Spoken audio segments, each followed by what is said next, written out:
All rise for Judge Khan.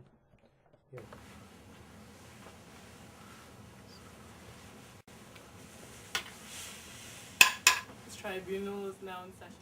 The cause of today's trial is the alleged breach of international law by the United States of America.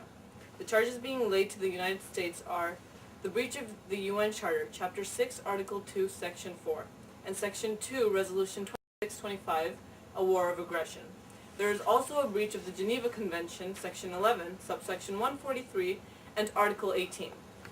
On the charges being laid, how do you plead? Your Honor, the defense pleads not guilty. Very well. Would the prosecution like to make an opening statement? We live in a world where we're surrounded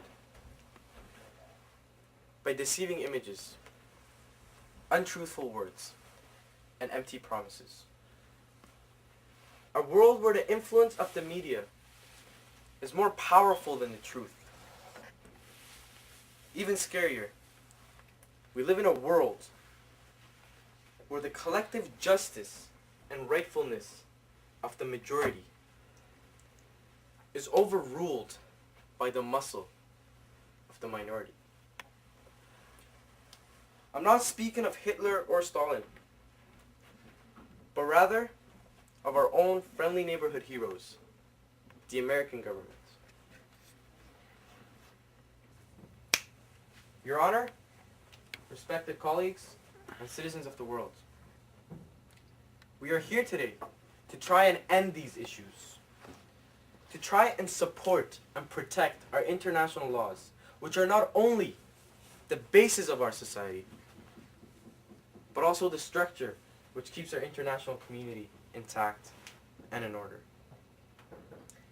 Nearly 4.5 years ago, on March 19th, 2003, after months of debate and struggle in the United Nations, the U.S. waged war against Iraq, against numerous international charters, treaties, and conventions, against the will of the United Nations and the will of the international community.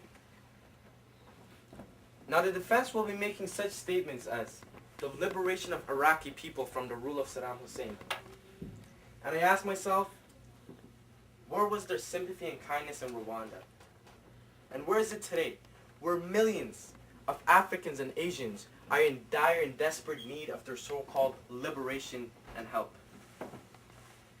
The defense will be doing exactly that of which I stated at the beginning of our opening statements today.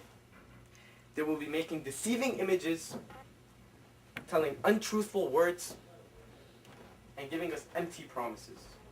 We should not be fooled. By doing so, the United States immediately broke Section 2 of the United Nations Charter. Furthermore, within the past 4 years, the U.S. has managed to break more parts of international law, such as parts of the Geneva Convention by using chemical weapons, the raids on Iraqi hospitals, and the torture of criminals of war. I will present to you today witnesses, all who are experts in their own fields of study, but also all who are citizens of this world and sympathizers of international law. Dr. Benjamin Franks, who was the head prosecution of the Nuremberg trials, will explain to us today various parts of the UN Charter, the Geneva Convention, and so on. Dr. Omar, who is a cardiovascular surgeon in Iraq, will tell us about his experiences in Iraq as a doctor during the war. Lastly, Ms. Kelly Watson, a BBC News reporter, who risks her life daily trying to get to us the news on the Iraq War, will tell us about her personal stories of being in Iraq during the war. She will tell us about how she witnessed with her own eyes the effects of the chemical weapons used by the U.S. military.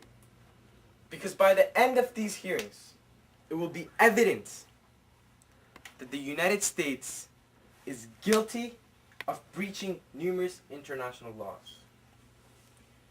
So I ask you, Your Honor, to realize the level at which the United States is committing these crimes, and to furthermore realize the consequences of our ignorance towards their actions.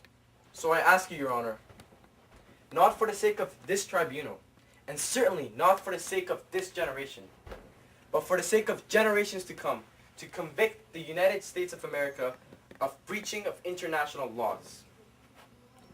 Let us do what our fathers did in the Nuremberg trials and bring peace and justice to our disturbed and tired civilization, in the hopes of becoming that much closer to fulfilling the needs of equality and justice.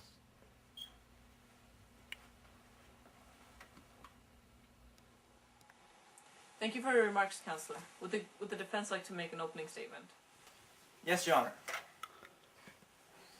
Your Honor, a lot of people may have this generalization and perspective on the Iraq War. From the concept of war of aggression to the misconception of weapons of mass destruction, this war has been perceived as a breach of international law. However, given the range of circumstances and circumstantial evidence, I can assure you that these claims are inaccurate, erroneous, and false, misrepresented.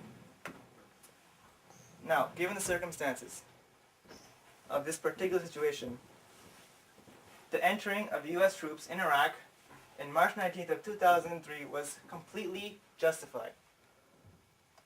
Now, I want the rest of the court just to imagine for a second, just picture in their minds. Just think, a country full of oppression, full of calamities, full of crime and chaos, men, women, and small children being killed at the thousands, only to think that your own government, the organization set to run the nation itself, is responsible. What is one to do? What options does this person or this individual have? Everything was televised and broadcasted through TVs, radios. Pretty much the circumstances of Iraq were known to the whole world, worldwide.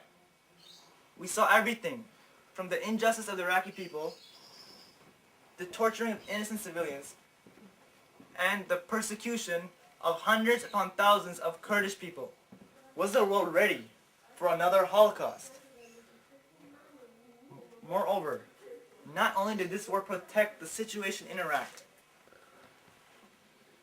but it, in fact, also saved the U.S. from a nuclear invasion. Now I know what the rest of the court here is thinking, but the answer is yes. The threat of weapons of mass destruction was very significant and played a huge role and a big factor leading the U.S. into Iraq, as I'll explain later on. Now, we know for a fact the legal issue and the legality of this case is somewhat disputed, yes. But if it is looked at in a certain point, from a certain perspective, it is still somewhat acceptable. Now, if you think back, Saddam had numerous opportunities to redeem himself. Resolutions were passed, ample time was given. Nothing happened from all of this. We did not act on impulse. The prosecution here may argue the legality of this case. However, I have a list of laws, resolutions, which Saddam has in fact breached, leaving the U.S.